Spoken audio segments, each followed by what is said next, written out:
Patnikot namernik, što će se iskači nad ridot Sveti Erazmo kraj Ohrid, go čeka dve iznenaduvanja. Prvo to je gletkata kon Ohridsko jezero, što su svojata ubavina za Šemetuva. So časovi odovde može da se gleda jezeroto i sekogaš da se doživuva po inaku. Osobeno bojata odvodite na jezeroto, što se menuva minuvajkin iz poveće nijansi od temnosina i modra do nebesna. Vosončevite zalezi kvečereni će zabeleži poetot, ta je poinakva od kolku vultrinskite mugri i vozorite.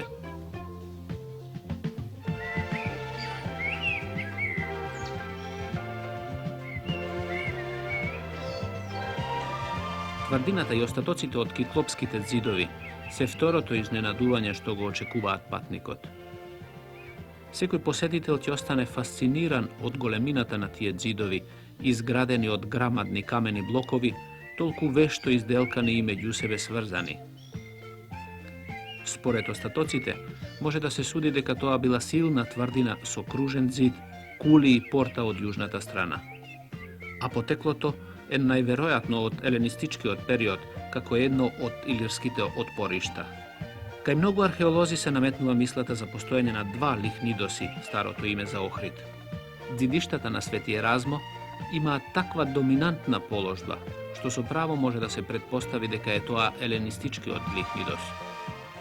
A antički od, na čiji temeli podocna se razvil segašnji od Ohrid, leži na visoki od rit na dezerski od breg i vo negovata ravnina.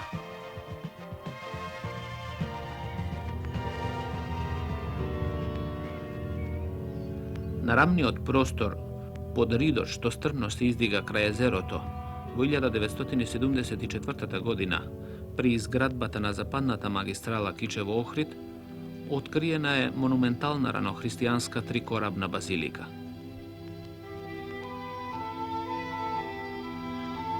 Bazilikata je dolga 54 i široka 27 metri. Se sastoji od prostran atrium, narteks, severna i južna pastoforija, 3 koraba, djakonikon, raskošen prezviterijum su kripta, posebno obraboten oltarski prostor i krstilnica. Vednaš nad bazilikata i zapadno od neja otkrijena je ranosrednovekovna nekropola. Vrz osnovana dosega otkrijenite grobovi, nivnite grobni arhitekturi, grobnite prilozi, kako i rasporedot, so sigurnost može da se kaže, tvrdat arheolozite, deka je prašanje nekropola na koja može da i se sledi kontinuitetot. Podovite na narteksot, severnata i južnata pastoforija, kako i centralni od kora pod bazilikata, se pokrijeni su mozaičen čilim. Na nego ima geometrijski, rastitelni, ptičji, riblji i zoomorfni životinski motivi. Bogatstvo to na motivite, koloritot, raskošnosta na prikažanite geometrijski figuri, sve to je dovoljen dokaz za visokite umetnički vrednosti na podnite mozaici od bazilikata. So godini vnimatelno odbirani po okolnite reki, prirodno obojenite kamenčinja, strpljivo se redele soobrazno su zamislata na umetnikot, za odniv da se izrodi mozaična slika so visoki umetnički kvaliteti.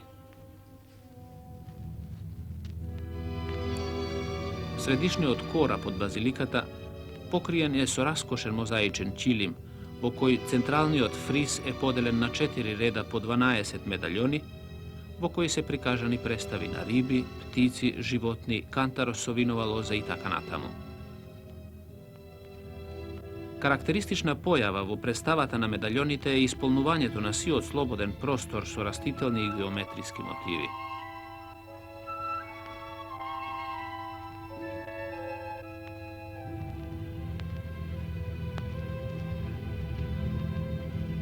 Pri otkopovanjetu na objektot otkrijeni se mnogo fragmenti od kamena plastika. Mermerni stolbovi, kapiteli su rastitelna ornamentika i plastično prikažani krstovi, parapetni i mermerni ploči, sve se to elementi preko koji su znavame za bogatata i raskošna dekoracija na ovoj objekt. Ovde umetnikot ne pravel mozaik tuku slikal, mu dal dlabočina, no i kako da se plašel od prazni od prostor. Go ispolnil sekoj sloboden del od medaljonite so geometrijski rastitelni motivi, davajki im jedan vid treta dimenzija, perspektiva. Интересно е да се спомене дека третманот на прикажаните мозаични мотиви од овој објект, како и колоритноста, се нешто ново во комплексот на досега откриените ранохристијански објекти во Охридскиот базен.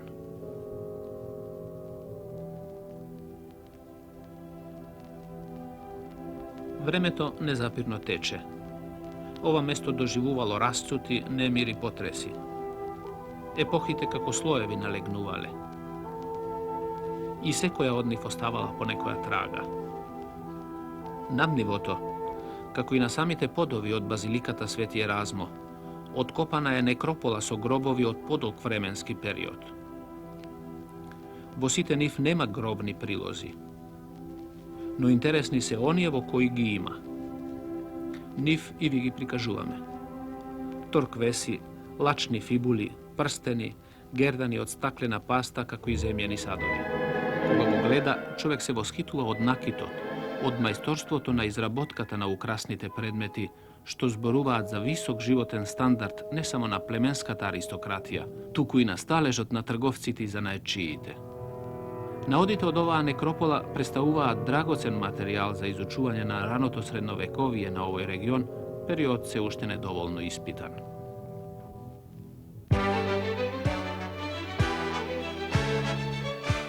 Македонија, поради својата специфична местоположба, од секогаш била крстопат на мощне значајни патишта, па оттука и жариште на многу судири, на многу цивилизации и култури. Меѓу другите, тука се крстосувале словенската и византиската култура и се создавале вистински ремек дела, особено во фрескосликарството. Црквичето Свети Еразмо е оддалечено 3 километри од патот што води од Охрид кон Струга, или веднаш на неколку стотици метри оддесно од патот Вија Игнација. Изградено е во непознато време, на местото каде што според легендата некаде околу 3 век живеел Свети Еразмо и работел како мисионер во овој крај. Фреските пак во капелата што се делумно оштетени потекнуваат од 13 век.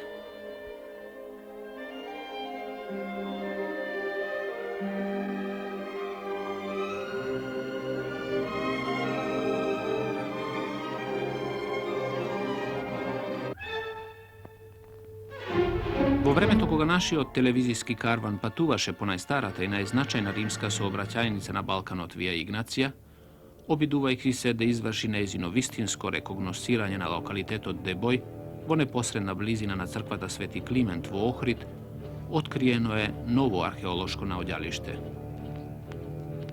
Всушност станува збор за некропола од елинистичко време, од 4 и 3 век пред новата ера.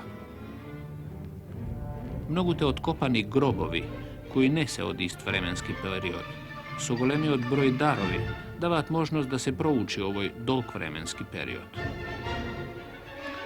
Ги регистрираме по оној редослед како што беа откопувани. Керамични садови, пластично декорисани чаши, балсамари, златен, бронзен и сребрен накит, бронзени садови, копија, бодежи, ножеви и така натаму. На основа типологијата ја одредуваме нивната хронолошка припадност 3 или 2 век пред новата ера, вели Маленко.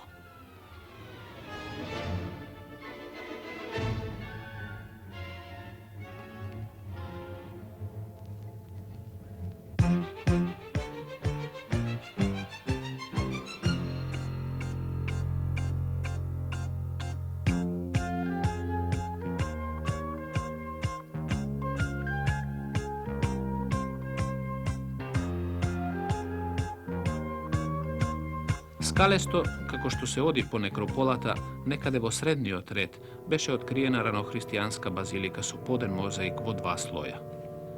На височина од околу 10 сантиметри, врз стариот, веројатно дотрајан мозаик, уметникот создал нов, уште поубав. А на него разноразни мотиви. Штрк како барска птица, еленче, кантаро со лози, делфин со полипи и ципи, октопод и така натаму. Ова мозаичново подно сликарство се создавало повеќе од 3 века во територијата од Источното Римско царство, односно од 330 година кога Цариград станува престолнина на Византија, па се до крајот на 6-тиот или почетокот на 7-миот век, односно во епохата пред доселувањето на словените на Балканскиот полуостров.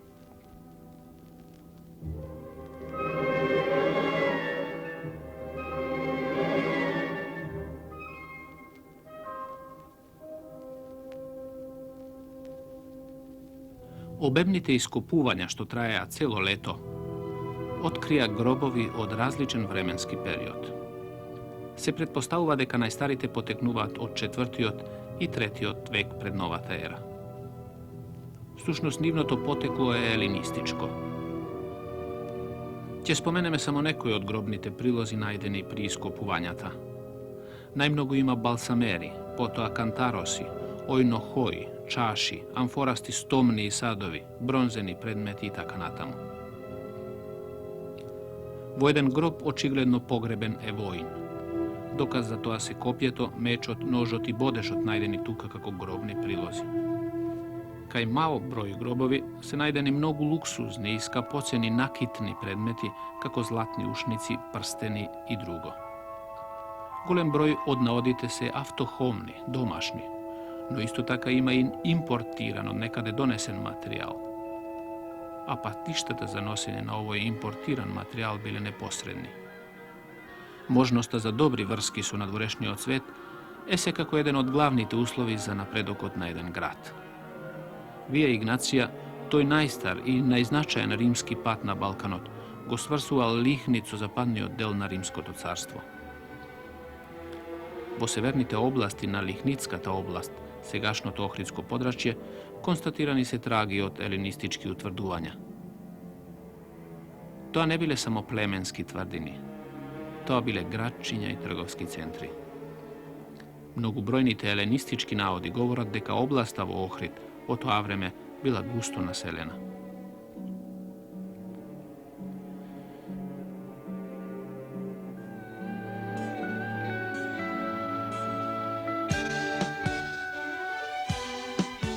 Лихнидос, старото име за Охрид, спаѓа меѓу оние малубројни балкански градови како што се Солун, Одеса, кои без прекин постоеле низ цел антички период, што ја надживиле пропаста на античкиот свет и под исто или ново име се одржале до ден денес. Во таквите градови, културата се менувала на иста почва, придружена со пустошења и разурнувања. На урнатините од старите слоеви никнувале нови населби се до денес, што го отежнува, а понекогаш и сосема го невозможува откривањето и испитувањето на остатоците од минатите времења. Зар за ова не е подкрепа античкиот театар во Охрид, лоциран во подножјето од источната падина од повисокиот рид на природно подковичестиот простор? Конфигурацијата на теренот е таква што му овозможува заштита од југозападни, западни, северозападни и северни ветрови со извонредни визури спрема источниот крајбрежен дел на езерото и планината Галичица. И овој театар, што поседува и грчки и римски одлики, ја доживеал судбината на многобројните театри од Римската империја. Тој станал место на готов, обработен материјал и простор за градење профани објекти. Но од денешен аспект гледано, извонреден извор за изучување на народите што ставиле белези во материјалната и во духовната култура на овој регион. Единствен сведок на далечното минато, за секогаш останува езерото, неговите сини води и од блесоците од околните планини. И ранохристијанската базилика кај Имарет, со чудесните подовни разнобојни мозаици, со богати геометриски орнаменти, разновидно стилизирано цвеќе и представи за животни и птици компонирани со ретко чувство за мерка и колорит, е речит сведок за нивото на културното живење во 5-тиот и 6-тиот век од новата ера.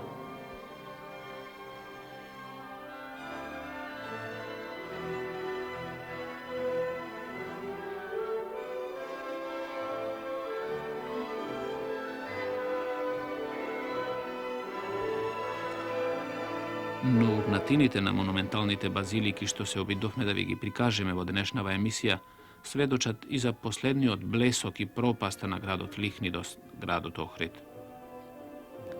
Во времето на доцното Римско царство, od 4. do 6. vek od novata era, vekovните граници се пробиени од варварите. Тие длабоко навлегуваат во внатрешноста и ги уриваат населените места што се наоѓаат на сообраќајниците. А Охрид е една од главните станици на магистралата Вија Игнација. Каква судбина!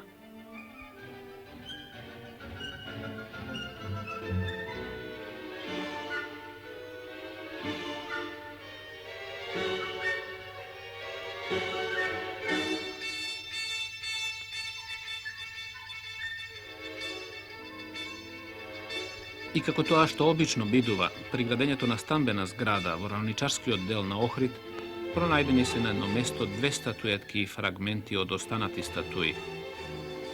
Најверојатно во прашање се остатоци од светилиште на Изида, врвна божица на Стариот Египет, ќерка на Геба и Нуте, земјата и небото. Таа е олицетворение на земјината сила и истовремено божица на месецот. Најголемо внимание меѓу новооткриените охридски статуи привлекува првата статуета, која се одделува не само по материјалот од која е изработен, туку и по начинот на прикажувањето на нејзината облека, ни раскажува археологот Владо Малеко, за да продолжи дека Охридската Изида потекнува од кругот на Александриската уметничка школа и дека може да се датира уште од времето на раниот елинизам, тоест 3 век пред новата ера. Од ист временски период потекнуваат и златните ушници со негроидни глави, прстенот со гравирано лале и монетата на Александар I, сите откопани од локалитетот Стара Чаршија во Охрид.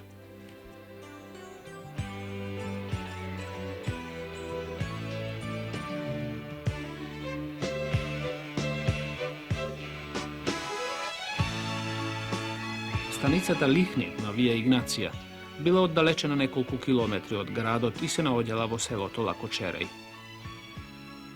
Во ова село се наоѓаме и ние. Во дворот сме кај Петре Размоски. Не е собирач на старини, но за овие 2 земјани сада, што ни ги покажува, а ги открил при копањето темели во околината на селото, верува дека се со голема старинска вредност. А и може би се. Лакочереј, како попатна станица на Вија Игнација, забележана е на повеќе стари карти.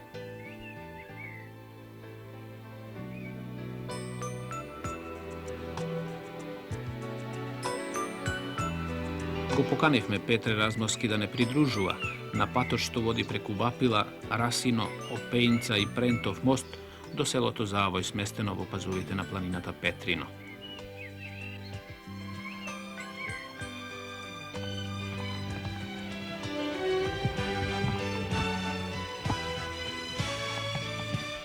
Тоа е и трасата на римскиот пат Вија Игнација, овде во рамничарскиот дел на Охридската котлина. Првите пишани информации за патиштата во Македонија потекнуваат од Тукитид, хроничарот од тоа време. Според него, македонскиот владетел Архелај од 418 до 399 година пред новата ера изградил голем број тврдини и ги пресекол првите патишта во Македонија. Подоцна, старовековната Римска империја, создадена со војничка сила и административна управа, морала да гради патишта по кои одржувала економски и политички врски во својата земја. Затоа мрежата од патишта што ја крстосувале Римската империја била мощна и густа, а затоа морало да бидат и добро градени и уште подобро чувани. Го минавме селото Ливоишта. Минуваме и низ Вапила, село со 5-16 куќи. Она што ни остава впечаток е ерозивниот терен и сувата селска река, која кога надојдува носи се пред себе, како што ни рекоа селаните. Лето е. Не можевме да ја потврдиме со снимка на дојдената река, но затоа регистрираме летен кадар. Асфалтниот пат, што ги поврзува Охрид и Ресен кај Прентов мост, да постоел во тоа време, би го пресечувала магистралата Вија Игнација. Сега, токму на тоа место го регистрираме споменикот од Илинденското востание на кој пишува: Илинден, 1903 година. junačkata borba na Рашанец, на востаниците од Охридско, со многоилјадниот турски аскер и Башибузук го овековечи споменот на овој ден.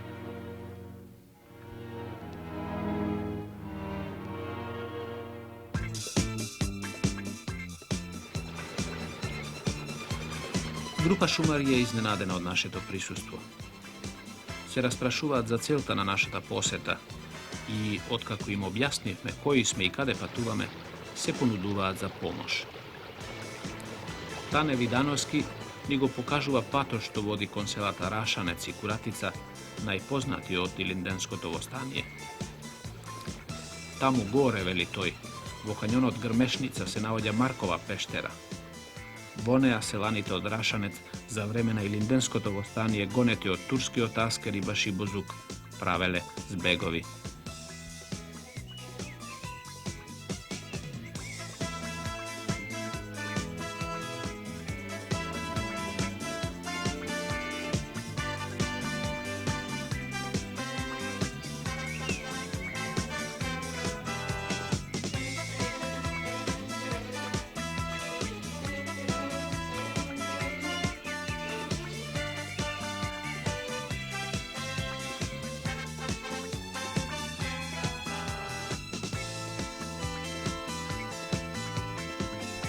Петрино е продолжение на планинскиот масив од Галичица, што ја одделува Охриската од Преспанската котлина. Низ оваа планина минувала Вија Игнација. Се знае дека сите римски патишта минувале низ места што им овозможувале прегледност и добар видик. Патот кон селото Завој ги исполнува основните барања и не гледаме причина за можноста тој да не е вистинската траса на римската магистрала.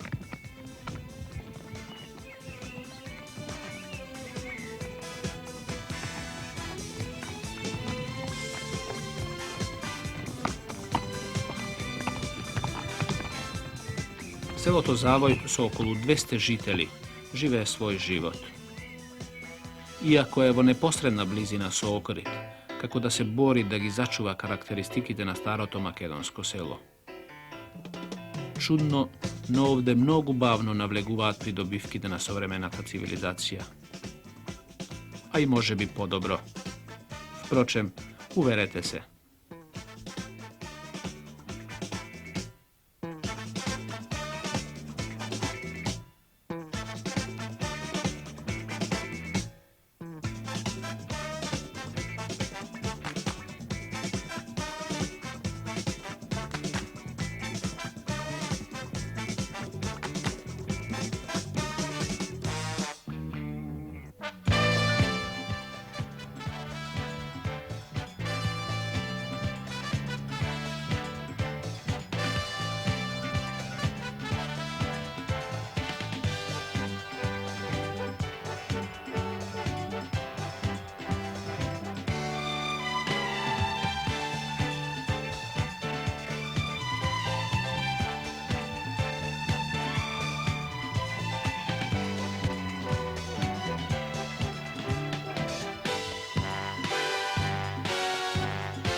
На целото, токму на патот, на една височинка од која се откриваат најубавите видици од планината, скромниот споменик од Народно-ослободителната војна ни го привлекува вниманието.